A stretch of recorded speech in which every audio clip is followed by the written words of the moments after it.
Hello everybody and welcome to another edition of our complete Gatecrash spoiler review. I am Evan Irwin. I'm Brad Nelson. He is all day and we are here all week talking about all of the cards in Gatecrash. Today we're talking about all the black cards, talking about all the black and blue cards. And we cannot say the name. The special guilds does stuff. It's fine. It's fine. But we're going to get started right away with the black cards. We're talking about Balustrade Spy. I don't get all these cards that make you mill until you hit a land. Mind Funeral is a fine card. It's a fine design. I get it. I don't really know if it needed to be a sub-theme for the whole friggin' guild. Destroy the evidence and... Yeah, I mean, it's cute. I was just like, all right. I like Mind Funerals too. I mean, I guess the fact that Mind Funeral is like such a popular card, you know, like a $4 uncommon, this is absurd. So cards that do stuff like that. It almost becomes a mini game. Like, how many is this one going to be? Right. And like, oh, Mind Grind. Okay, now that's another Mind Funeral type card. Sure. Balustrade Spy, 4 mana and 2/3 with flying. The flying is actually... That's the sweet part, yeah. That's the sweet part. That's the part where it gets you. Now, when it enters the battlefield, you sort of Mind Funeral for 1, as it were. But that's not what is really important here. It's really just a 4 mana 2/3 for 2/3 flying for 4. Just in limited. Will not impact construction at least. And as you can see so far in the format, we've already went through, red, white, and black, white cards, and a lot of the flyers are 2/2s, which is really big.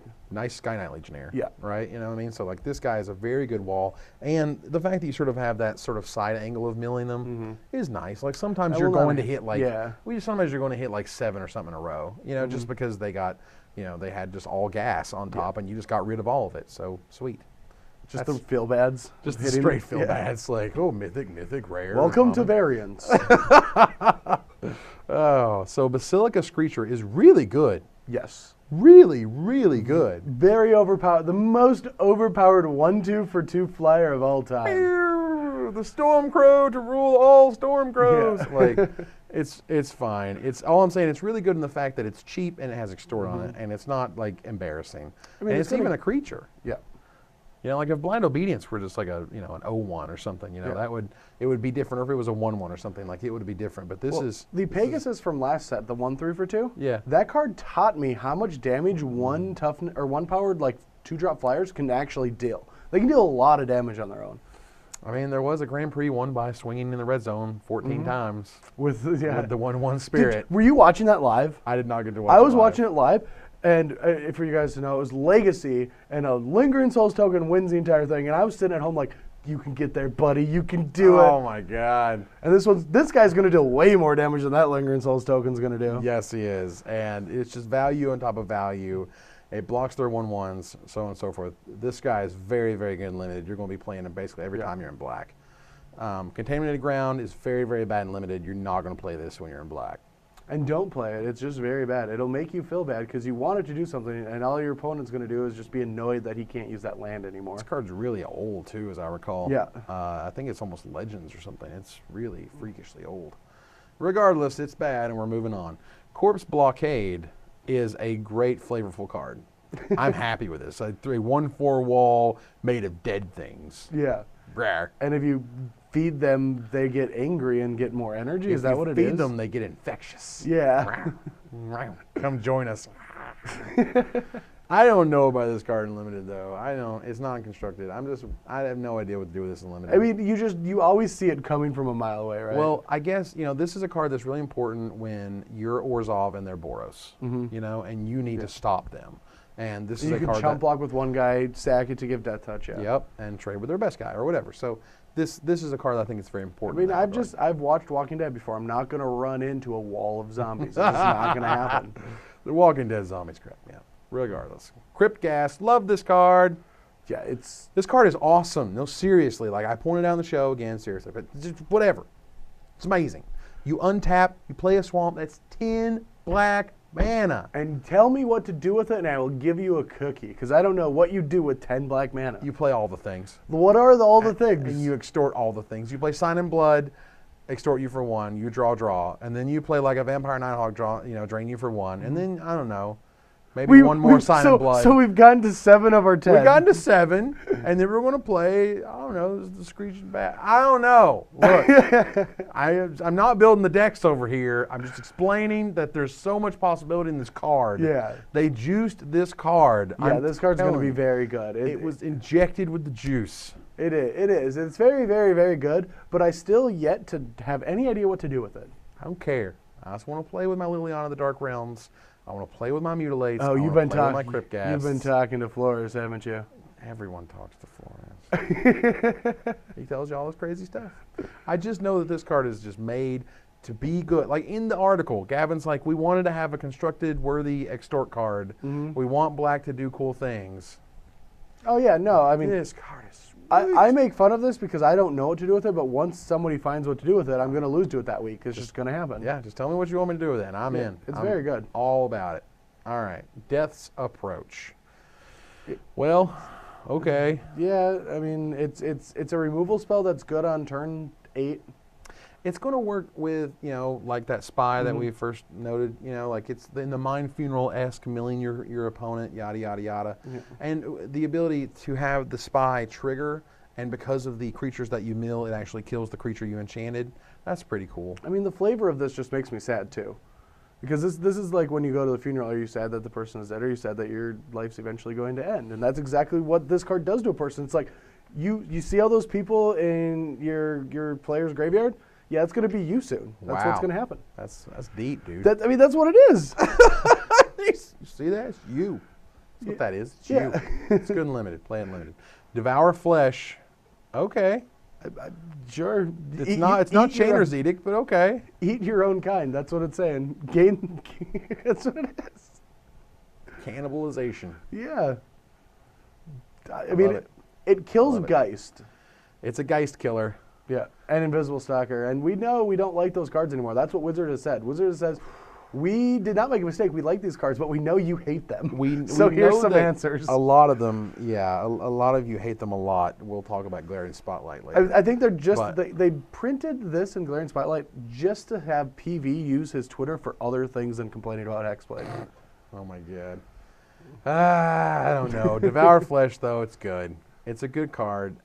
I think because you have stuff like Victim of Night and you have just better removal spells, I don't know about Constructed. It's only there if you have to fight the hexproof creatures. I think I would rather pay another mana, though, and have a Tribute to Hunger. I think I would rather have the I personally wouldn't. I just want it dead now.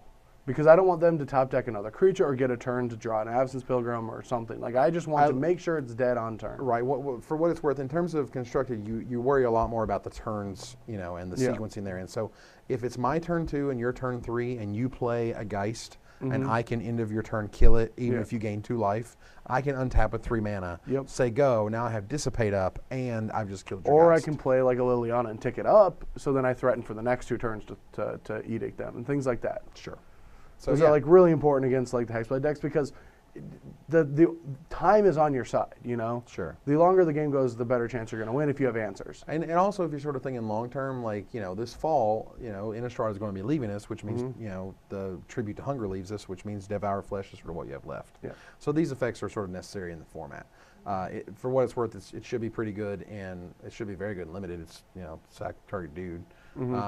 Sometimes not, depending. But it should have constructed applications as well. Dying Wish, okay. Enchant creature you control. It's kind of a murder investigation in that regard. You're gonna gain some life. They're gonna lose some life. Okay. I just want that last piece of revenge.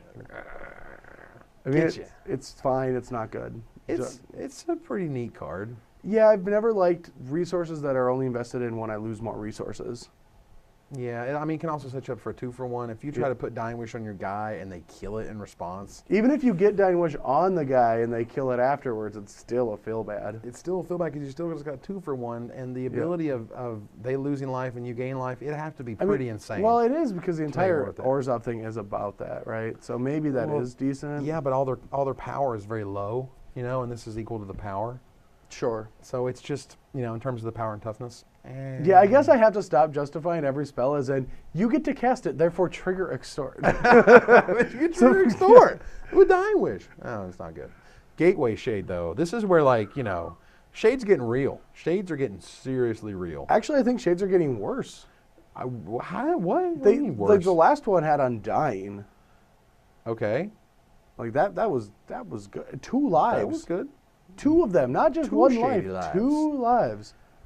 Right. But no, this is. So I can't wait to like play off-color gates just to be able to trigger my Shade. Yeah, you're so greedy.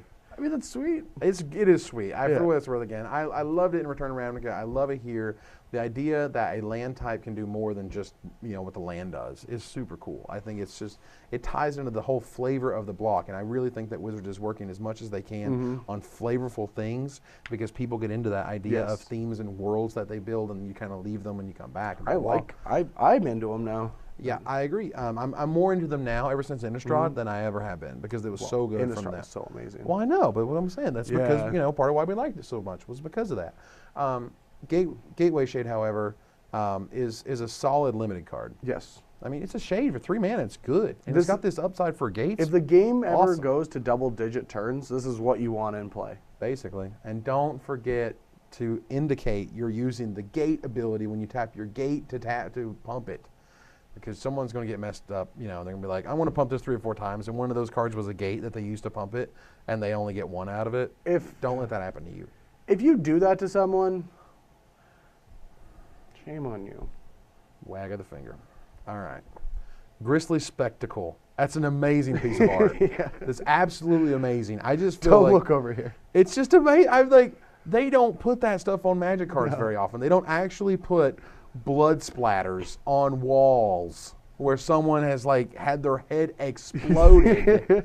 You see this? The guy has no head. All right, but what is the living guy doing? Is he pushing the camera out of the way or high-fiving the bro?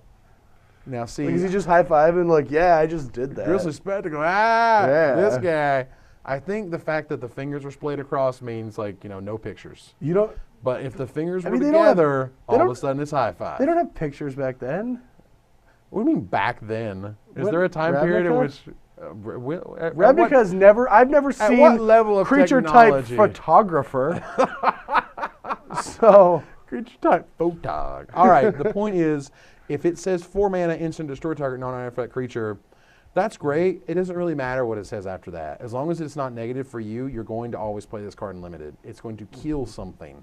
Play it. The fact that its controller puts that number of cards into the graveyard, whatever. It doesn't matter. You play this every time if you're in black and limited. Don't play constructed. Gutter Skulk. A bear? It's just the bears. It's like the walking corpse isn't good enough anymore. It's got to be a rat. You got to add rat to it to make it even better. You see that walking corpse? It's not good. It's not good. Oh my god. We have 3 types now. So now we don't even have to risk our pack rats. We have rats to start off with. Ooh, I like risking. Once it gets to the whole block and you can play the Gutter Skulks and the pack rats and themed rat stacks. And there's a riot. There's the Lord guy. No, the 1/1. No, there's the Lord guy who makes rats and stuff. Oh yeah. We're gonna get to him in a minute. Anyway, Gutter Skulk is a bear. That's a 2 mana 2/2 for 2. No, it's a rat. Well, you try to lay it out for people, and other people, you rat, squeak, squeak. All right, I get it. It's fine. It's a fine card. Play it limited. The end. Horror of the Dim. I like it. It's weird. It's it always has hexproof unless you're tapped out. That's the funny thing about this card. Just the fear. Yeah, I mean, I've always sort of associated the word dim as dumb. You know what I mean? Essentially, it's like horror of the stupid. He doesn't know when. He kind of bumbles around, and then someties you can't target him. I mean, he's only hexproof because he's reminded when you try to target him. It's like, oh yeah, I can do this. Ermagerd. But a 5 mana 3/4. Okay, it's a fine card limited. It's a 22nd, 23rd card. You're not excited about it. This is one of those abilities that is absolutely going to sneak up on somebody. Your opponent is just going to run right into Rumbleback Rhino or whatever it was. I love that card because it untaps with it. But this isn't as good. It isn't as good. Yeah, that's what I was about to say. Just not as good. All right, so here's our second card where Wizards is really, really, really, really sorry about Lingering Souls. Really, really sorry. They really didn't mean it. They're sorry. This is ridiculous. I can't even believe it's so overpowered. Yeah, like it's just not needed. It's so over the top. Like we get it. Like you really didn't like Lingering Souls. You're really sorry. You wanted to kill it dead. Well, congratulations. It's dead. It just hasn't seen played forever. And that's why. And because Staticaster is just too overpowered. Well, they started. Well, that's part of it, right? Staticaster was we're sorry for Lingering Souls, and then like that red burn spells, we're sorry for Lingering Souls. Illness in the ranks, we're sorry. Like we get it. You killed it. Severed the bloodline, detention sphere. yeah. You got there, guys. We understand. I mean, think of their ways though. Like you look at the block format, the 2-set block format with Lingering Souls. All it was Lingering Souls decks. Yeah, an intangible virtue. They had to ban the things. Yeah, all it was. So like at that point, they might have been making the set, right? And they were just absolutely. like, oh my god, this is just way too good. Right. I mean, for what it's worth, I would rather you go overboard than not enough because affinity was a thing because they didn't push anti-artifacts enough. But man. It's going to be cool to sideboard once the 3-block set happens and you get back Selesnya cards, like anti-tokens. That'll be cool. Also the fact that this art in Centaur's Accord are the same Centaurs, just sick on one and like powerful on the other. Both the same too? Yeah, they're the exact same. It's cool. They should have on their Reddit. That's awesome. But yeah, I Wizards, we get it. Staticaster was enough. You didn't have to keep going. I mean, next set comes out and there's like, there's gonna be your opponent gets dealt 2 damage for each token they have. It's gonna be like a 2-mana guy, and it's gonna say like whenever a creature token enters the battlefield under your opponent's control, it gets they lose the game. They lose that many games, and they stack. Keep a list. So your opponent is losing a game this turn, or this match for playing Lingering Souls last match. Right, and next one, and the one after that, and like here's your like star. All right, so. Killing Glare is a black and an X. Okay, destroying powerless. That's cool. Yeah. This card is terrific and limited. Absolutely amazing and limited. Yes, you've seen like a bunch of different variations of these, like Deathwinds and a lot of things. And Deathwind, Disembowels and stuff. Disembowel, yeah. And I've always liked this version more than most because I don't like the converted mana cost versions because they cost so much. Yeah. And a lot of times there's sometimes where like it'll be a 2-power guy that costs 6 mana or something stupid, and you're like, I gotta spend infinite mana on this Disembowel to kill this little dork. Or is this like I think sort of scales appropriately. It scales appropriately just how Magic works. It's just you'll always pay 1 more mana than its power. But pump spells definitely like you'd never. Okay, so there's a rule in Magic. There's a rule in Magic that if you're going to kill something, you should just kill it now more than later. So when you're playing against a Gruul deck, you do not want to kill in combat. Oh God, with this card, it'll feel so bad. Or if you do, you wait until they pump. Right. You either wait until you say like after block or step or something, or no. What you do honestly, you just put all your mana in it. Like, if you can go all the way, you know what I mean? Like if you just like X equals 9 on a 2/2, it doesn't matter because you can't get blown out with a pump spell. Yeah. Because they're going to be like, +3/+0 on first strike, and you're just going to look like an idiot when you did it for 2, and you had all this open mana like in front of you. Just don't. I mean, that's happened so many times still to this day. It still happens in like the top tables at big tournaments. I see people just like investing the wrong amounts of mana or playing their removal spells at the wrong times and just blow them out. And well, then they get, I have to be 100% mana efficient. You know what I mean? Like I can't spend more mana than I'm supposed to. Stock mana because of stock mana. Yeah, exactly. Well, whatever. Either way, Lord of the Void is next. So this card is so good. This card is. I mean, it wins a lot. When I look at 7 mana 7/7s, I never look at their like ability to actually interact in Magic. I just look at their ability and say if they're good or not. Because it'll never happen. Like, you'll never see this in Standard. Except you're never going to see it in Standard, guys. Wait, that's something we could use 7 mana for with our 2/2. I think I would rather play friggin', Gristlebrand maybe. Yeah.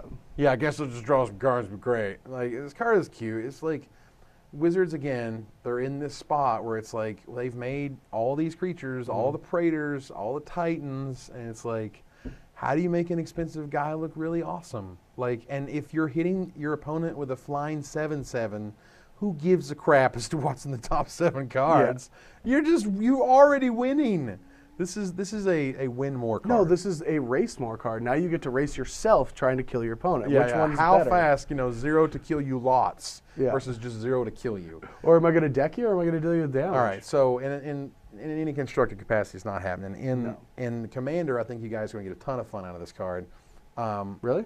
Yeah, it should be fun. Yeah, I mean, Commander, you're like, whatever. You don't get to play the creature, which I guess matters sometimes. You don't get to cast it, which sometimes gives you bonuses, but it's whatever. My question is, in sealed, I think it's 100%. In draft, no, it's 100% in both. Like because it's in Orzhov colors. Yeah, it's because it's Orzhov colors. You're going to. You're going to hold the game off. Boros versus Gruul is going to end on turn 7. Right. Orzhov games are going to go till like 14. They're slower games. So that's fair. Okay, so yeah, anything that doesn't involve a tournament table, it sounds really awesome for this card. Mm-hmm. I like it for that effect. Mental vapors. You got the vapors. I got the vapors. I got the vapors. I got to discard the cards. I got the vapors. Wizards is afraid of the Cypher mechanic. I don't know if you've figured that out yet. They're scared to death of it because everything is really expensive. Because repeatable effects are some of the scariest in Magic. Free spells.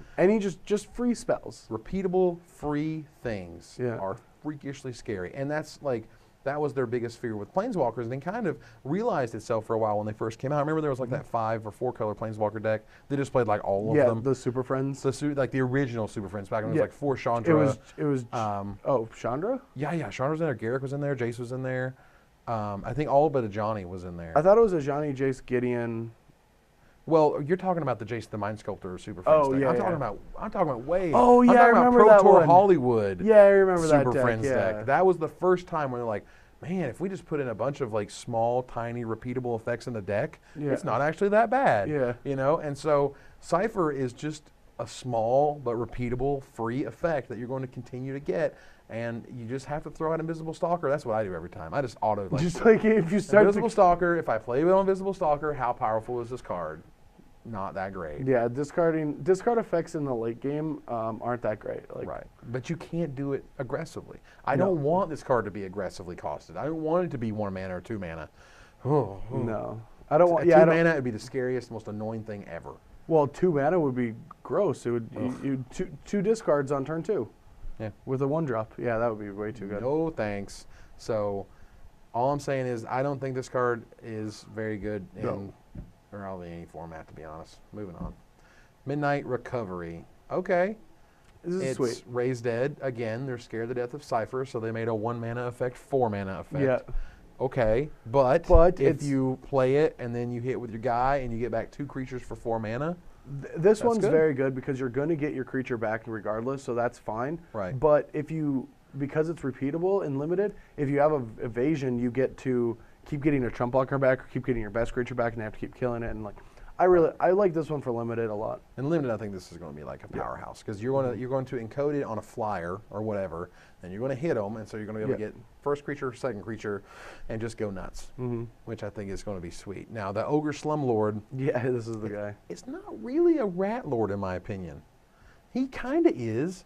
But like Marrow-Gnawer is a rat lord. I don't really consider you a lord in Magic if you don't pump your other kind. No, he just makes rats. No, he is just a disgusting person who doesn't clean up after himself. So the rats start coming when all the dead bodies start stinking. He's a gross dude. He's just gross. All right. He needs to clean his house more. Yeah, you slum lord. Yeah. Were you living in a slum? What kind of pigsty slum is that? I mean, I don't know. It's fine. It's a 5 mana 3/3. Rats have death touch. No, I mean it's annoying because he keeps building upon himself, right? Once he starts, your opponent's just like, I can't do anything anymore. Like you don't have removal spells for rats, or if you can't kill him, then the death touch is huge. What is the most powerful and important about this card is the distinction that it doesn't say whenever a non-token creature you control dies. It's just when anything dies. So that's pretty sweet. That means if they block one of these death touch rats, that you keep getting all the rats. So in a way, that's very powerful. It's very powerful and limited, not and constructed. You might have some fun at Commander though. Like there's definitely some awesome Commander rat decks that are just going to love the hell out of Really? this There's thing. rat decks? Sure. You look at a 7th edition foil Plague Rats recently? No, is it a lot? It's like $1 million. Actual million? Pretty much. I wish I had one. Any 7th edition foils are worth stupidest amounts of money. Are they birds still really expensive? Like $100 or more. I mean, it was $100 a long time ago too. It might have gone up a little bit. It's just consistent because they're just insanely rare, and no one gets rid of them. Even though I kind of hated 7th edition. Moving on. I'm going to give you that name. Go ahead. Sepulchral Primordial. Sepulchral Primordial, ladies and gentlemen. What? Sepulka. Well, it's because whenever somebody sees him to say his name, they just kind of slur because they don't know what to say because he's scary and he's weird. It's cool in that this is going to be great in Limited, where you kill their best thing and then you untap and you play this Primordial and you get their thing back. That's going to be sweet. It's going to be super awesome in Commander. It's going to do absolutely nothing in Tournament Constructed, but it doesn't need to. It's going to be unbelievable in Limited, though, because of the Intimidate. Right, in Limited, so big. It's not only I'm getting your best dude that's dead now, because yours is 7 mana, so there should be all sorts of cool stuff dead. This is like one of the best clocks. It's just a 4-turn clock. Good luck. Like, hope you got some Not an black Orzhov deck. Nah, well, what? They've been nickel and dimed all game. Oh, well, yeah, there's that. But, yeah, this is great in your Orzhov deck for sure. So, excellent limit card, yay. Shadow Alley Denizen, it's a 1-mana 1/1. Yay. Yeah, it's the worst of the cycle. Yay. What? Yeah. I mean, I don't know. It has evasion compared to +1/+0. I like that it gives evasion. I mean, it's really bad, but I don't think it's the worst of the 5. All right. It might not be the worst of the 5. It's just certainly the most. It's the most boring. Okay, fine. It's like doesn't do anything. It just sits there. You don't even know if you want to attack with it because I don't even know if I want to play it in Limited. I guess you can't. No, this is a 0. You just never touch this card ever in a million years. Ugh. No, this in the decks that need a curve like that. We don't want to win black. You don't like. It's not guaranteed to give Intimidate, and we already have had 1/1s for 1 that had the ability to not be blocked. Can't block, won't block, and they still weren't that good. Yeah. So this one having to be something that happened to do it is just bad. Don't touch it. So Shadow Slice is interesting. Now, Essence Drain is sort of what this reminds me of. Essence Drain with the same mana cost. It dealt 3 damage. You gain 3 life. You could hit creatures or players. Yep. And Wizards is scared of Cypher. So it's going to deal 3, but the idea of dealing you 3 hits you with the encoded guy, lose another 3. In addition to the damage you just took from that creature, that's not bad. No, I think this one could definitely see play, especially with the whole I'm trying to just deal you damage. Pick your spots, right? That's what an Orzhov deck does. Right. And so this card lets you do that. Like they might attack you in a weird way. You play this, you hit them again. Now they're dead to like 2 spells to your extort. Right. Like I think this card's pretty good. Paying 6 mana to extort and then Shadow Slice. Yeah. Like that's a 4-point swing, or at least a 1-point swing and 3 points of damage. But yeah, this card seems good. I'm very excited about playing this one in Limited for sure. Slate Street Ruffian. Yeah. This card's sweet. I like it. I don't think people block this very often. Until we get to the top deck wars of the late game. Like, this is a card this card seems like it's going to be really, really sweet when you go to a 3 set format. In Rakdos. You know, like when you have the aggro deck, the red-black aggro deck. This is an awesome red-black aggro card. Sweet. You want a creature that doesn't want to be blocked. And this one really doesn't. And want I to be blocked. feel like this card will get blocked less than it should. Sure. People are just afraid of it. I think people are going to play badly around it. Like you take it always feels so bad when you take 4 damage from a creature and then trade off your resource for it, right? Yeah. And you just took that extra 4. So I would actually just start blocking this card more and then ease up on it. Like sure. There's a lot of thinking and like how smart is it to immediately block now and lose this value, or is it smarter to wait as long as you possibly can, and are you going to lose a lot of value that way, yada yada. So this card sort of invites those types of arguments. Yeah. But ultimately, not great and constructed and limited. It seems like a fine card. Yeah, it's good. It has an ability that as long as you attack, you're going to trade a resource for a resource, so it's fine. Gray Ogre, yay. Smog Elemental. This is my favorite art of the set. It is. Like, I will not say that again in this video. This is my favorite art. I just want one of those as a pet, and I want to call him Curly, and I want to take him around the city, and I want to put big googly eyes on it. It look like he already has them. It needs bigger googlier eyes. It needs them, and someone has photoshopped some googly eyes on them before. There's the Googly Eyes blog. They better have done at least 1, if not 2 or 3 Smog Elemental posts. This card is absolutely asking for it. This card is actually ridiculously, stupidly powerful, I think, in limited. Like, what the hell? Like, all your duders are They just do not like Lingering Souls. They hate it. They just can't stand Lingering Souls. Even if you play it at the kitchen table, they hate Lingering Souls. This card wrecks it just tangentially. Like, oh, BT dubs. Screw you, Lingering Souls. Yeah. So, yeah, all I'm saying is play that thing in limited. Play it all day. It's very good. You'll like it. Syndicate Enforcer. Very pushed. Very good. Yep. Just, I mean, straight up 4 mana 3/2 with Extort.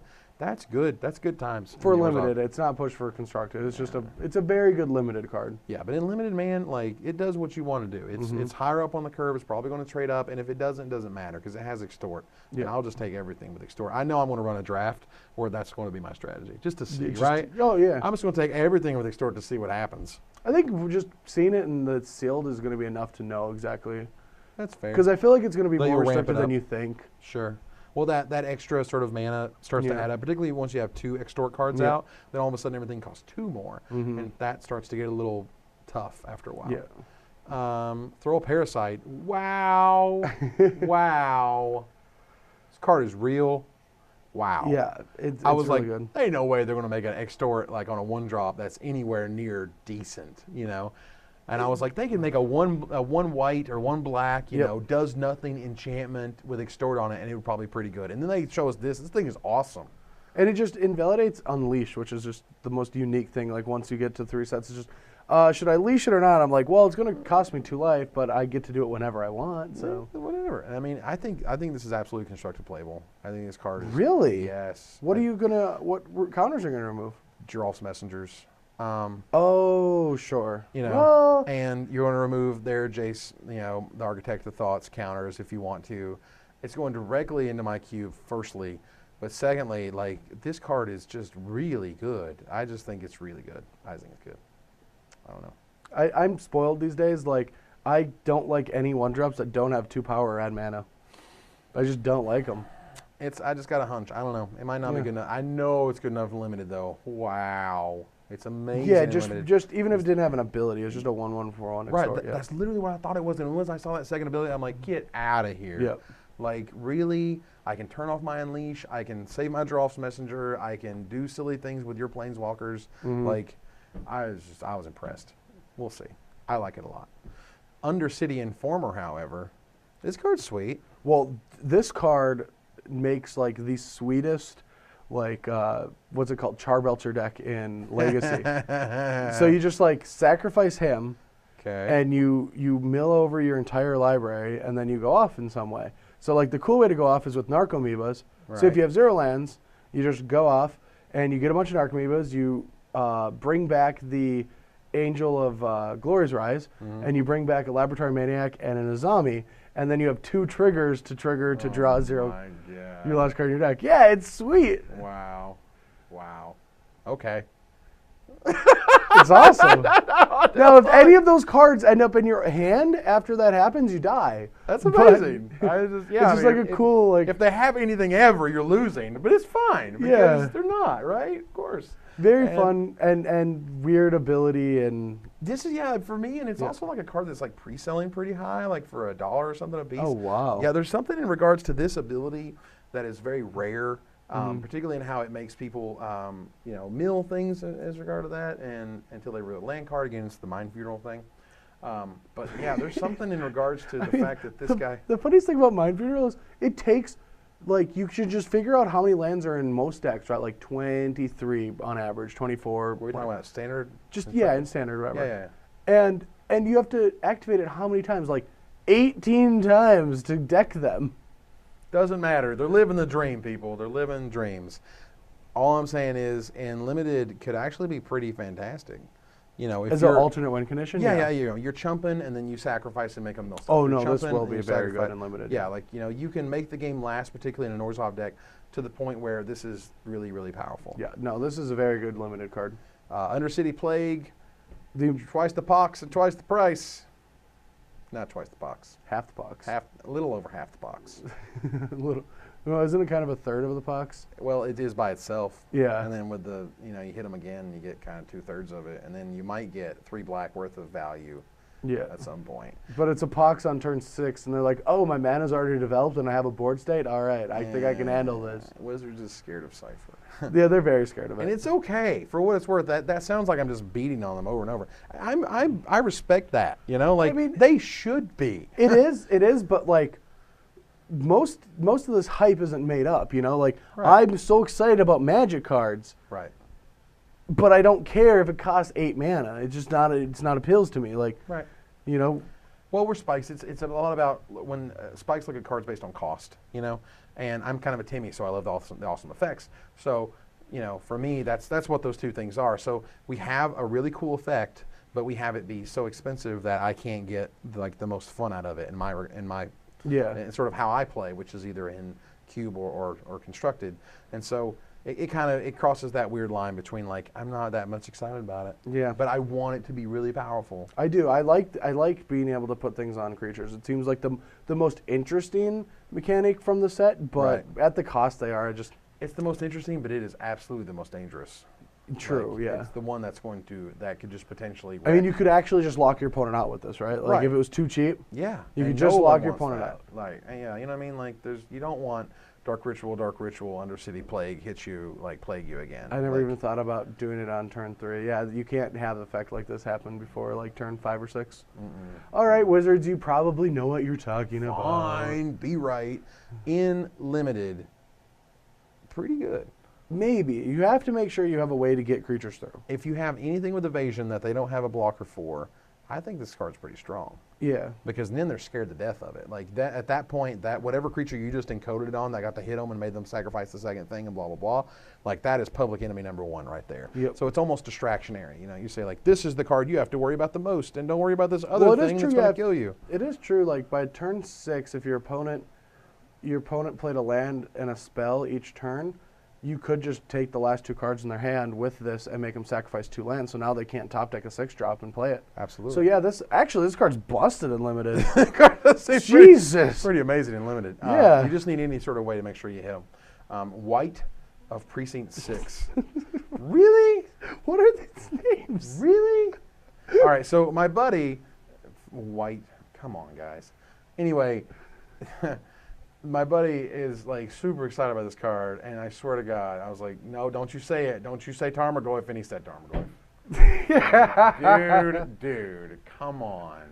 Like I know Tarmogoyf was underestimated. For what it's worth, Tarmogoyf flew under everyone's radar, no matter what they tell you, and this is not Tarmogoyf. Did Tarmogoyf fly over everyone's radar? It was like $3 on release. I mean, on mine it was. Regionals was the week after, right? Yeah, the release? Or the regionals of the week after the release? It was like a week or 2. Oh, okay. It was close thereafter. It was regionals or states or whatever it was that sort of taught the world that Tarmogoyf is real. Yeah. You can actually go back and read Brian David Marshall's article where he was talking about like, you know, some crazy new cards from Future Sight.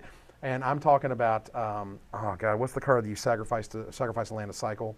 Edge of Autumn. Edge of Autumn. I was talking about Edge of Autumn. Like, you know, maybe you could use like Edge of Autumn and some other cards to make this Tarmogoyf card real good. Yeah. That Tarmogoyf card seems really good. And you can do there read it like Evan Irwin says Tarmogoyf seems really good. I was like, maybe if you work really hard, huh? So you figured it out.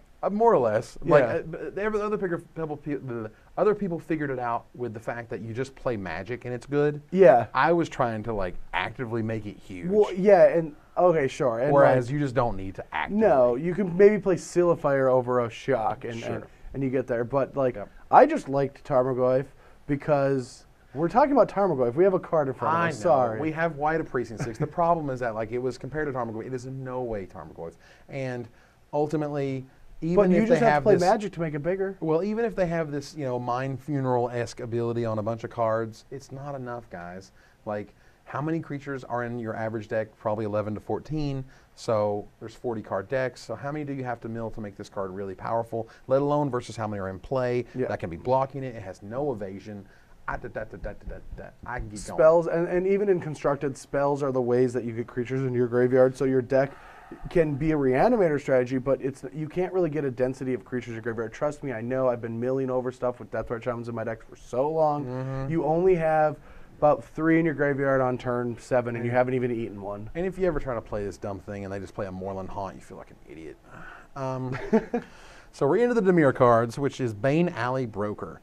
Now, I was reading Reddit, as I do, and Magic TCG Go, and they were talking about, oh my God, you can play Mist Hollow Griffin with this and exile it, and then it's like John, okay, it's cute, it's great. I'm not going to lie, it's actually kind of a cool way I never even think about it. Yeah.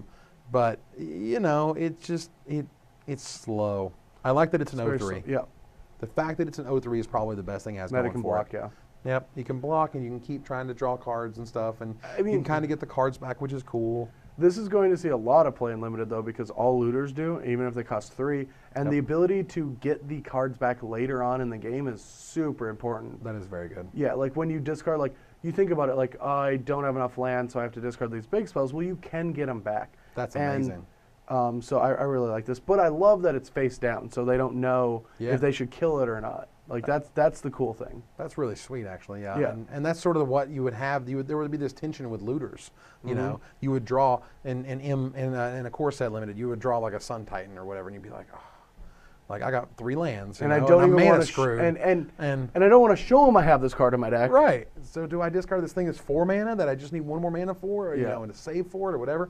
So yeah, this card has a lot going for it. Is it face down kind of like Morph, where at the end of the game you have to reveal to make sure they're Magic cards? Like they're Morph? Like what if you're discarding Yu-Gi-Oh cards? If you're discarding Yu-Gi-Oh cards, you got bigger problems than that rules question. Anyway, this card is really sweet and limited. I don't see it constructed. And the art's interesting. Art is really cool. It doesn't look like a Magic card. That's really sweet. It doesn't even look like it's on this planet. It looks like it's at some paradise. Like she's selling you something at a paradise. It looks like it's out of Aladdin. Personally. Yeah. Call of the Nightwing. The way they explain this card kind of freaked me out. The description of Cypher is not that you get to copy the encode ability every single time, but the way that they describe this card, because this was like one of the first cards for Cypher to be unveiled, the way that they tried to explain it was that you can Cypher onto the creature that it creates. And the way that I kept hearing it was them saying, well, whenever you make another creature with the encoded ability, well, you can encode the second time it copies. Oh. So like Cypher just sort of kept chaining itself. Oh, no, that'd be horrible. I was like, oh my God, this is the most broken mechanic I've ever heard of. It's like once you attack twice, it multiplies. Right, it multiplies to 2 more, then multiplies to 4 more. And I'm like, this card is complete. They broke Magic. I'm out. Done. flip table, all out of here. But yeah, the idea, the card itself, however, I think is sweet. It's interesting. It seems really good and limited. Woo. It does, as long as you're, like, I don't want to put my encode on this creature. You don't want to, but it's nice that you can. But it's like 4 mana just to make a 1/1 that you really desperately have to get through. Yeah, but at the same time, for me, I'm also thinking of the empty board. You're in top deck mode. You're in top deck mode. Oh, I drew a Cypher spell that doesn't need for me to have a dude. It literally makes its own dude that I can Cypher onto. And that seems super versatile. And that is, and the art's awesome. The art is sweet. I love it. Moving on, consuming Aberration. He consumes all. The weirdest card. I was just. Well, the number of cards and the graveyard is really sweet. Yeah, that's very powerful. That's cool. That's not like the other guy about the creatures. Whenever you cast a spell, each opponent reveals cards until they reveal land. So it's like, again, Mind. The same thing, yeah. Wizards really likes Mind Funeral. Well, I don't even know if Wizards likes it, but Wizards likes making us happy. They like making people who like Mind Funeral happy, which seems to be a lot of people. A whole lot of people. Well, do you know what's the best is, like, we're all going to get into these, though. Like, we've said, like, 8 of them. They're like, Wizards likes Mind Funeral. And now we're all going to be like, man, I just wish Mind Funeral's in this draft format, and then I could draft this archetype. Yep. Well, they kind of sort of made it. We're going to get there shortly. But the idea of sort of a 5-mana star, it's only opponents' graveyards, which is kind of like the important distinction, right? It's not all graveyards. Yep. And that sort of keeps it in check in a little bit of ways. But whenever you cast a spell, it gets big. Like, this thing in limited is absolutely absurd. Just completely. The game just gets over really quick. So say, I can't remember. It starts becoming the abyss. I can't remember really in fast. Ravnica, but there was a creature in Ravnica that was the same. It's like if you played a blue spell, they milled 2. If you played a black spell, they milled 2. And this mills on average about the same thing. That sounds about right. I don't recall the creature right offhand. I think Zadek, Lord of Secrets, had something to do with that. Oh no, that was the 5/5. Yeah. There was a cheaper one. Okay. Either way, Yep. in regards to this card, if you open it in your Dimir guild pack while you're building the rest of your deck, just go ahead and just do the lap around the table and high five all your buddies. Like, you see this card? This card's amazing. Card's really good. Guess what I'm gonna beat you all with? That's right. Not good and constructive. It's fine. Dimir Charm. Now I got Boros Charm and LSV got Dimir Charm. Was that has to do with anything? I mean, It that got makes nothing sense. to do with nothing. It was just that's right. I just Yeah. won. Yeah. What? You win probably, this set. This will probably end up being the best charm for whatever reason. Just because it's so versatile. It's really sweet. Envelop. And kill things. Smother Kate. And not Smother Kate. That was the other card. And it puts cards in your opponent's graveyard. That's neat. I think literally that last ability was made just to mess up brainstorms in Legacy. Yeah. You're like, oh, you're the Miracle deck. Oh, you're rearranging doing the brainstorm so you can do your Entry of the Angels to Dimir Charm your face. Like, that's cute. Sure. I mean, I didn't think about it that way, but I mean, that's just for me. That was what I was thinking because I'm just trying to be like, why? Like the sort of the way to fate seal your opponent is great, and I'm trying to go one step further. What about this for yourself? Like, if you really need to hit those terminuses, you can do that to yourself. Absolutely. And, like, if terminus is in the next 3 cards, I win, you know? You can do that as well. Or if you have 2 Dimir Charms, you can, dig that much further for the same reason. So, I like that it's versatile. I think it's really cool. I think it really is one of the most powerful charms, even though people I just kind of got underwhelmed, I think, by it. It's not. It's fine. I'm not that... Like, I don't like it that much. I like it. I mean, it's good. I have not played a blue card in like 3 years, though. Well, that's fair. Like, I mean, it does counter Bonfire of the Damned and stuff like that. Yep. I mean, I get it. It's fine. There are sorcery spells you want to stop.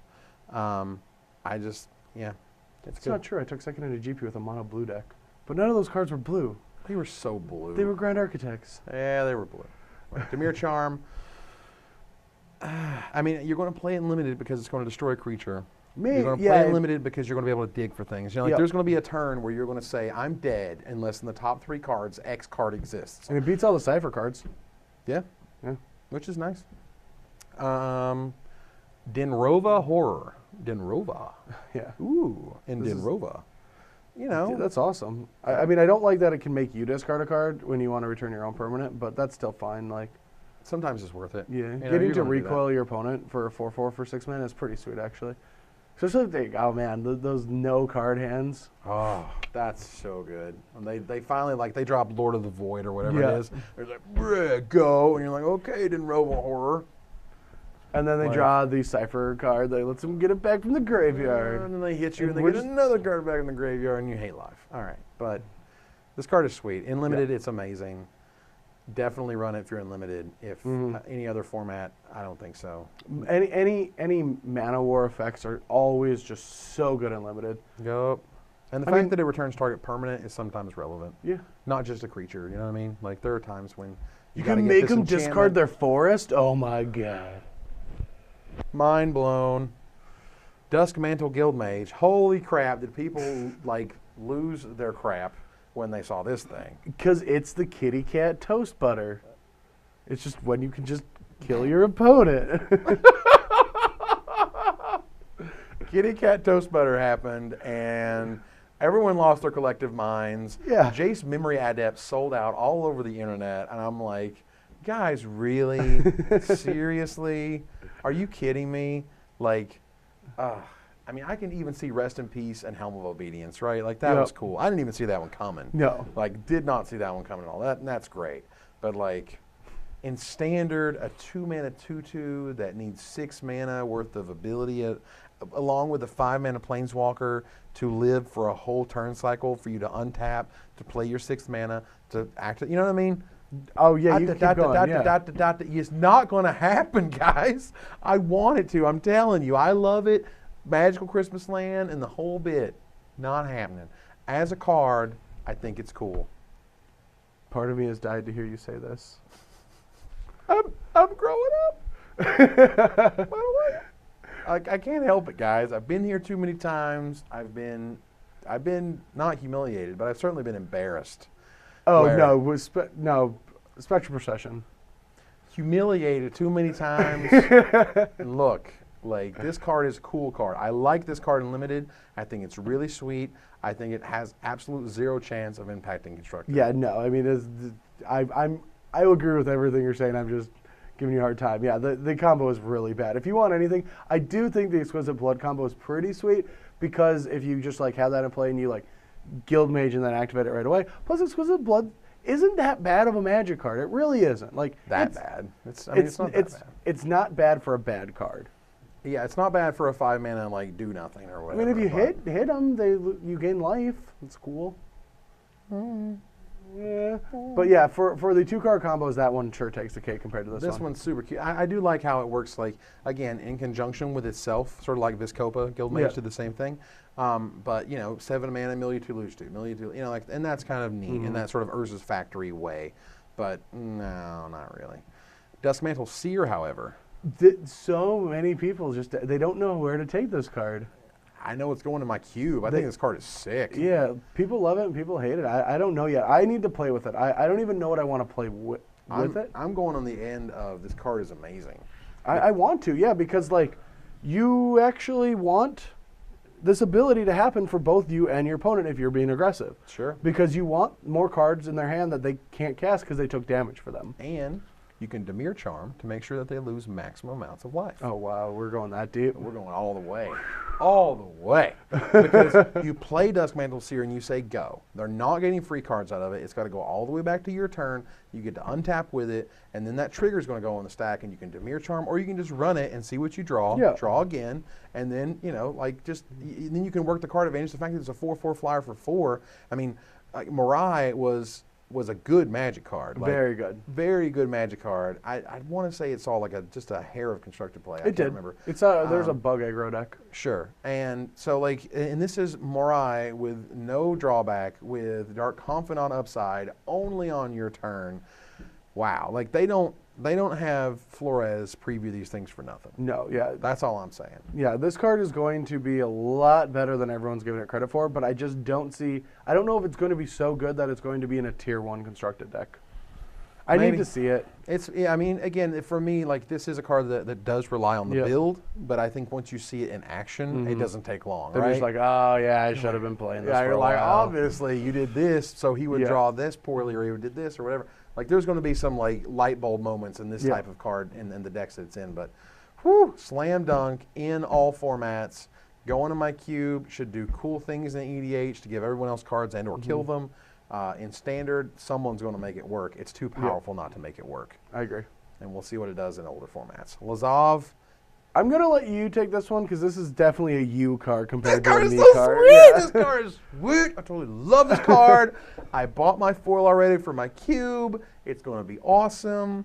I hope it's as good as it looks. It's just, it's sort of a cute card. It has to be, right? Yeah, it's one of those where it's like, in Limited, it's going to be, I think, completely amazing. Because whatever you kill, it gets to become. Whatever you mill, it gets to become. In Standard, I don't know, but it's Hexproof, and Hexproof is powerful, and you get to use it in Nephalia Drownyard. Like, this card has just options. It's just, Does it keep Hexproof? Yeah. As it takes creatures? Except it's, except it's still, and its name is still this, and it's legendary, and it gains Hexproof. I'm not going to lie, until I read Hexproof now, I didn't know it had Hexproof a minute ago. This is gross. This card is dirty. Like, it's just like, I kill your thing, and now it's the thing. Like, okay, I want to kill your Thragtusk and make this a Hexproof Thragtusk. That will give me another 3/3 when it dies. I want to mill your whatever, and it becomes the whatever. Like, that's good. This card seems fun. That card seems really good. I like it a lot. I think it's good. For 4 mana. So if it changes from a Thragtusk to something else, does that technically mean it left play? I wish. Can only get so much value. In Limited, play this. Okay? You'll like it. I promise. Can you become a token of a creature too? You can, right? Because it goes to the graveyard and then it checks. Whenever a creature card is put into it, yep, sure can. Yeah. Except its name is still Lazav Amir Mastermind, blah, blah, blah. That's awesome. That is sweet. So Mind Grind is next. We've spoken all about the Mind Funerals. This is Mind Funeral for X. Mind Funeral said, for a black, blue, and a colorless, for this card, X equals 4. Yeah. But for this one, to do the same thing that Mind Funeral does, you have to pay 6 mana. I don't know if that's better, but I know if I can pay 9 mana, it's probably better. So in a world of kitchen tables, it doesn't really matter. I remember Mind Funeral. Did you ever have to count the amount of lands that were in your deck? You know, you had to like look through all your permanents and I remember I almost got decked by Mind Funeral. I have. You have not played enough Magic. I've definitely died to that card. It's been a while. It's very depressing. It was a little scary. In Limited, this card is a bomb. Yeah. Just so we're clear. This card is an absolute. You want to be, if you're like Orzhov Dimir, you want to hold off the game as long as you possibly can ever and then just mind grind them to death. Yeah, no. Mind grind for 5 or 6 is pretty much game almost every time. Just like, you're dead. Yeah, I mean, just think about it. Like, there's 17 lands. You like most of the time you're going to have 6 lands by turn 6. Your opponents might have 8 lands by then. That means there's only 9 lands left in the deck. So if you can do this for X equals 7, they're down to like 5 cards. Right. Especially other effects that do the same thing. Like it doesn't take that many. Like, well, because other cards do that very same thing and do very similar things. And Orzhov gets to hold them back. Dimir gets to mill all their stuff and get benefits from it the whole time, like the enchant equals -X for X's the creatures in the yard and yada yada. So for again, this is rare, so you're not going to see it all the time. But when you do, this card is a bomb. Take it, enjoy it. It's not going to get anywhere near constructed, but all the casuals will love it. Mortis Strider, it ain't. It's just dying. It's coming back. It's dying. It's coming back. I've always wanted a creature like this. I've just. There's always been something in my head that's like there should be a creature that just when it dies it comes back, just always dies, and it just comes back. It's coming. It's always coming. Now it can't come right back into play because that just sounds like Goblin Bombardment .deck. Yeah, and it's gross. But the fact that it's so simple and so clean and so you know what I mean? Almost obvious. You're just like, really, guys? Like, that hasn't existed? That's weird. It's weird that it's in these colors, too, to me. I feel like it would be like a black-white card. I can see it being a black-white. I think that you can kind of straddle the line of it's a Dimir card, it's an Orzhov card, whatever. I think it would be better flavorfully if it was an Orzhov card. Yep. It'd make more sense to me because a lot of Orzhov stuff says that, you got to pay the price and you got to pay the tax and you got to servitude and all this type of stuff, where Dimir isn't quite that much. But they do experiment a lot, and they probably found, this person obviously found immortality. Yes, indeed they did. Paranoid Delusions. Woo! Mill. Now, Wizards isn't really afraid of milling cards. Let's put it that way. So they can aggressively cost 1 Cypher card. Yeah, they could have made this instant and given the creature hexproof, and they would have been fine. And unblockability. They're like, target creature becomes invisible stacker. Gotcha. The race is on. Yeah, I mean, sure, whatever. Like, it's cute. If you get to mill 6 with it, okay. Like, it's not even an ability that's so powerful that your opponent's going to, like, freak out and try to stop it. No. You know what I mean? They're not going to be like, oh, my God, I got to stop the Paranoid Delusion whatever guy. Like, no. I've got, like, 4 turns. I'll develop. Yeah, sure. Okay. Mill 3 more, whatever. Like, it's okay. I wouldn't even really play it that much in Limited unless I had a real theme going. Yeah, I think you have to sometimes. Like you're like if missing you're in a couple. Theme. Oh yeah. I mean, why would you draft out of theme? Well, you know what I mean. Like if you're playing like when it's all 3 sets, it's probably going to be different. Oh when yeah. It's just like when you're playing like straight Orzhov and don't have a lot of the milling stuff, you're not really going to want this card. You know what I mean? Like there's things that you're going to be able to do. Orzhov Boros versus sort of Orzhov Dimir or whatever it is. This card's just not exciting. It's not going to pull you in any directions. No. Psychic Strike. This blows Cancel, my mind. baby. This is the first time that they have ever made it counters the spell, but it doesn't have 2 blue in its casting cost. And doesn't have a downside. I don't know if I go that well. That it just straight up counters the spell with no like negative ability or like they have to pay this amount or. Yeah, there wasn't one. I'm absolutely certain the power of the internet is going to prove us wrong on that one. But name one. Like Arcane Denial is the one that's colorless blue, but that has a downside. Like it draws them cards, or they can pay a certain amount of mana. I don't know if how much of a downside remand is. It does say counter target spell on it. That doesn't count. And it draws you internet, a card. Stop trolling. Not feeding you with this anymore. Whatever. Anyway, it's colorless blue black. Cancel mill. Mill cancel. I mean, all right. It's sweet. It's fine. You'll play it. And the Orzhov Dimir deck seems absolutely amazing. Yeah, I mean, just straight up, just Dimir for milling them. I mean, you need a couple cards here and there, and hope they're both lands. Please mill lands. Get them out of the deck. Mind Funeral for everybody. It's fine. Don't play it in standard. Speaking of standard, it could be standard playable later. Soul Ransom is awesome. Is it? Soul Ransom is awesome. I'm throwing it down right now. This card is standard playable. This card is sweet. No one respects this card. I don't get it. I understand it's the Punisher mechanic. When they have no cards, it's amazing. When they have one card, it's amazing. Like, okay, you have one card in hand. I'm going to take your dude. Are you going to draw your card and give up whatever it is you had in order to get your dude back? Like, okay. Okay. This card's good. This card's good. Nope. It is not, because telling you, it's a Punisher mechanic, and all Punisher mechanics end up bad. Except Vexing Devil. No, that's fine. People like it. It's not that great. It's not bad. It's highly played in Modern. There's a ton of it in Modern. Okay. Well, it's not bad because that ability isn't bad. But what I'm explaining is that, like, Wizards knew that Punisher mechanic was bad, right? The best thing you had was Browbeat, and that was pretty much it. And they said, okay, let's make a Punisher mechanic that isn't bad. And they made Vexing Devil. And I think this is just another iteration of they made a Punisher mechanic that isn't actually that bad. I mean, I will have to see it in play. And yes, you can keep the creature, but I don't even know if you want to steal creatures from your opponent that maybe is conditional, because if it's conditional and you're dead to the creature, you just need the removal spell. So I don't see it being constructed playable. Because It's a weird card. Because you're not going to steal a Hell Rider. I'm going out on a limb because, like, I recognize the power of it. I recognize that control magics are good. The other, part of me wants the Mondo combo with Sigarda, which is cute. If you have Sigarda, Host of Herons, they can't get rid of Soul Ransom because it says sacrifice it. Which is super adorable. Wow. It doesn't even impact any of it. You never have those. We just need to get our blue-black GG1 white, whatever it is. Going to wreck standard now. But seriously, I think this card it feels good. I think it's good. I have a hankering, man. I'm telling you. My gut feeling. All right, well then you're going to take the Brad test. Okay. Whenever I don't know if a card is good or not, I just say, would they put bad art on it? And so you have to say, is this good or bad art? If you like the art, it's a good card. If you don't, it's a bad card. And then that's how I justify my deck choices for the first couple of weeks. I'm not even kidding. That's the Brad test.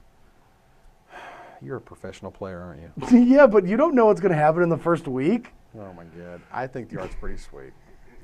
Whispering Madness, the first card that was revealed. And I didn't believe it forever because I was like, this does not look like Magic art. Like, this is such a fake card. It's really sweet art. Oh, no, it's awesome art, but it doesn't look like Magic art. Okay. I can give you that. Like, the weird perspective is just not something Magic does very often. But the Windfall effect... Yeah, it's pretty cool. It's pretty excellent. I don't know how powerful it is anymore because, like, Windfall existed in a world where Time Spiral existed, and Meditate existed, and, like... And awesome spells that weren't just creatures. Like, I think my best was there's decks that now look very similar to the Legacy ban list. That was what they were playing back then, and... I think what Wizards finds is that these effects that are super powerful when you have Valyrian Academies and you have, turnabouts and stuff are just not that good when they're on their own in a vacuum in a world where creatures are insanely good. Yeah, no, I agree with you, but I also think that these cards just help out with a lot of players that like these mechanics. Like, people like blue-black decks, and they're going to love Cypher, and they like spinning the wheel with, like, their hand and stuff like that. So, like, this card feels like a kitchen table card, especially like the art looks like it and everything. Everything about this card makes me feel like the casual players that buy 5 packs a month or 5 packs a set or whatever are going to open this and just love it. This is the best card ever. It's amazing. And that's great, and I want them to feel that way. It doesn't make me feel that way. It makes me feel like this effect isn't as powerful as it used to be.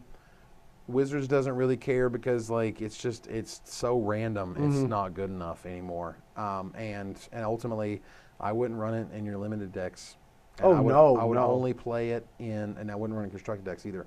I would only play it in your casual you're having fun. Maybe you got some Mondo combos, type decks. Because it's a windfall that is a repeating thing, your opponent gets to play as if it's a repeating thing as well. Yeah. And that's the scary thing. And they will. Yeah, they're going to they're going to take advantage of it just like you would. Right. They're going to keep their lands in hand, play their spells, stop playing lands, do things like that. Yep. And now that your opponent knows it exists and that it's encoded on the creature, they can then begin to structure their turns to get maximum value out of it, and you've already had to pay the mana in order to get the effect. You know what I mean? Like, you're giving them this stuff. They're drawing their Blood Rush spells, they're drawing more creatures to hit their stuff like that. Just don't play this card. Nope. All right, guys. We're looking at Coerced Confession. Ooh. Okay. That's a cool way of milling cards. I'm not going to lie. Getting bonuses for the creatures that you mill is kind of sweet. Yeah, especially if you could just live the dream one-time tidings. Just, better than that. Top 4? Yeah. Straight tidings. Yeah, straight tidings. Oh, straight tidings. Oh, not even double blue. Oh. No. So good. And someone's going to do it. Someone out there watching this video, whether it's at the pre-release, which has already happened, whether it's at the release, whether it's in Gatecrash Seal, such as Grand Prix Charlotte, there's going to be someone who's going to run the sweetest dream ever. Wait, so what you're saying is I'm going to go to GP Charlotte. Like gpcharlotte.com? Do we have the website? Do we have a website? Yes, we do. Well, I was going to say that I'm going to live the dream, winning a Black Lotus, and then tidings off that card. Yeah. Opening the Gold Rush Black Lotus. Yep. Mm-hmm. I didn't get to play in Denver. That was a big mistake. I should have went. You mean Salt Lake City? Salt Lake City. There you go. It's over there. It's in the I'm West. an East Coast boy now. I don't care about the Midwest anymore. Yeah. So Death Cult Rogue is a 2/2 that can't be blocked except by rogues. Guys, just make it unblockable. Really? Was that even necessary? That's just dumb words. I wish I could unread. No, I wish I could just not. I wish I could erase that from my brain now. I don't even know why just because he is not actually that stealthy, and other rogues are smart enough to find him. Right. Only the slick can catch the slick. I don't know. You explain it flavorfully all you want, but I just think it's dumb. It's just not necessary. I don't get it. I just can't wait. Cannot wait for a bird to be like, can only be blocked by flying creatures or cats. Or the kitty cats. Yeah, they get to jump and get to me. Oh my God. All right, so Nightveil Spectre. At 3 hybrid mana, 2/3 flyer, for what it's worth, it's really good and limited. You get to play all of their lands. You get all their lands, and sometimes if you get all their lands, and sometimes you can get spells. That's sweet. See, that's kind of just like a total kick in the jump. That's I don't think I think that's too many hits. If you've gone that far, you better have won the game already. Especially with a 2/3 for 3. Yeah, I mean, come on, guys. You want to hit him for how many turns before you start playing his own spells against them? You'd have to hit him 6 times. That's absurd. Regardless. Somebody was like, it's obviously cube worthy, right? And I'm like, what? Why? What? No. It's good in regular limited, because you guys are playing, and particularly if you're happen to be playing against the Dimir deck mirror or an Orzhov deck or something that you can sort of use some of their spells. It's super cool. I mean, it's a 2/3 flyer for 3 in your colors. You're going to play it. Yep. It doesn't matter. But ultimately, just not something that's super exciting, but it's something you would battle with in limited. For sure. There's the key rune. What do the key runes mean? That we're getting close to the end of the day. It means we're getting close to the end of the review. Oh no. Okay, so we're gonna have to hammer the key runes home. Here we go. We gotta just get all right, baby. We're gonna. All right, and here we go. Dimir key rune. And boom! Creeping Tar Pit for everybody.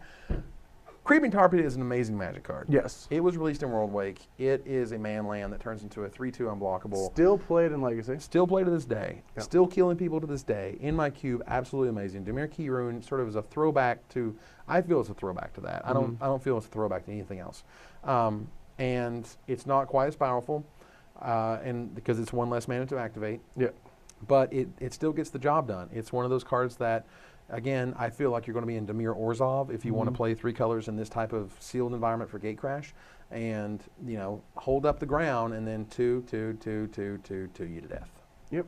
I think that's great. No, I do too. I definitely love this card. It just gets through all the time. As you can see, I don't know. I actually like all of the key runes. They're so They're so really good, yeah. unique and cool in their own way. Except for Selesnya. Just is a 3/3. That is good. Yeah, but it doesn't have trample like the Gruul. You still beat me to death with it in the pre-release. Not bitter at all. Whatever. The best is he drew every sideboard card too. I drew my everything all he did. Good ones. I did. It was insane, and I still lost. Why? Because that stupid green-white Guild Mage. That's good. Thanks, V2 guys, Guild Mage. Dimir Keyrune, however, super great card. If you're playing Dimir or Dimir colors in limited, absolutely play it. Yeah. Maybe might see constructed play. No. Maybe. Like block one constructed. Block constructed for sure. But like one of, two of maybe, it fixes mana, but late game it gives you an option. Possibly, but like the control, I don't think control exists anymore. I just don't. Well, I don't know about that. I was actually just going to say they're probably going to run Drown Yards instead. If they're going to run something that takes 10 turns to kill you, they'll probably just use Drown Yards instead. Yeah. Whatever. Guildgate, that's a really sweet Guildgate. It is. Enter and become a mastermind of spies, lies, and deception. Except for that rogue. He spies and lies. Down the time. Coming to the CW. Like. Spy versus spy. This fall, spies and lies. One man. One guild. You're a really terrible spy. How did you know that? Because you can't lie. God. It sounds amazing. I would watch that. No, you wouldn't. I would. Don't lie. Watery Grave is last. But I can be a spy, though. I do like the old art a little better than this one. Yes. I do love Raymond Swanland, however. The guy is absolutely amazing. He did Wormcoil Engine. Mm-hmm. The guy's a master. I do believe I like Wormcoil Engine. I can't remember. Yep, I still do. I like that card. Yeah. A little bit. Maybe a small amount. I love it. Watery Grave itself as a card will be doing terrific things to this format. It's the most exciting card for most people out of the set. Like, Wizards could have made just awesome firework type Magic cards, and everyone's like, you're giving us Watery Grave back? Oh, okay, all right, I'll be back. I'll open packs. I mean, it could have been like 244 cards of blankness and 5 dual lands, and everyone would still love this set. Yeah, you just open it and be like, come on, let me get a rare. I got one. Sacred Foundry, yay. All right. So, ladies and gentlemen, that means we are at the end of our Black/Dimir review, and I'm having fun. I am enjoying myself as well. Together, we are going through all the cards in Gatecrash, and you're joining us for every last bit of the fun. We will be back here tomorrow with all the blue cards and all the Simic cards. We get to talk Simic? You ready to get weird? Let's do it. Let's get freaking weird. Let's evolve into... Woo! No, I don't want to evolve ever. I just want to stay this way. I want to stay good old Neanderthal. Yeah. Brr. Woo! Woo! All right, guys. For Evan Irwin. And Brad Nelson. We'll see you guys here tomorrow. We are tapping the cards. So you don't have to.